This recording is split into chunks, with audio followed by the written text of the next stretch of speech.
Banana इधर से इधर side में रूम है।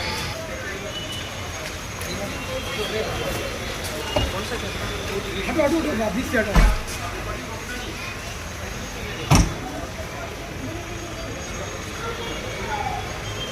हटो हटो हटो हटो।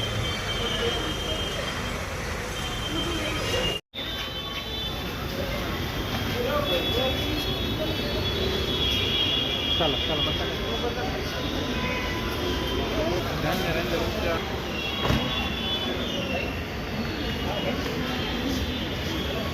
नक्की काय माहिती द्या या टीटी प्रकरणातील आता महिला आरोपीला या ठिकाणी आणले आहे. नक्की काय माहिती ना महिलेचा रोल आहे का काय कसं काय? या महिलेचा रोल फक्त एवढा आहे, बिजेंदर गुप्ता करून जो पाहिजे असलेला आरोपी आहे, पहिल्या रिमांडमध्ये त्याचं नाव जे डाऊट झालं होतं, जे पोलिसांना तपासामध्ये निष्पन्न झालं होतं, त्याच्यामध्ये ही त्याची पत्नी आहे.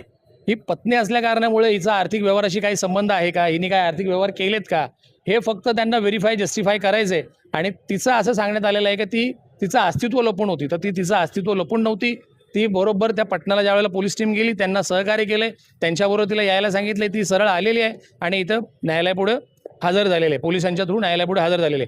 बाकी कुठल्याही प्रकारचा आर्थिक व्यवहार या ठिकाणी झालेला नाहीये. एक पत्नी आहे. संबंध किंवा काय असं काय कशा संदर्भात आरोपीने पण नंतर कॉन्टॅक्ट केला की असं काय? आता बायको आहे, साहजिकच तर ते आरोपी नवरा बायको कॉन्टॅक्ट करणारच. जर कुठे माणूस गेला तर साहजिकच आहे की त्याच्या बायकोला कॉन्टॅक्ट करेल का, एवढा दिवस लागणार आहेत, ते जाणार आहेत. पण असं कुठल्याही प्रकारचा आर्थिक व्यवहार या ठिकाणी दिसून आलेला नाहीये. फक्त कॉल डिटेल्स आहेत, त्या कॉल डिटेल्समुळे त्यांनी तिला अरेस्ट करण्यात आलेलं आहे.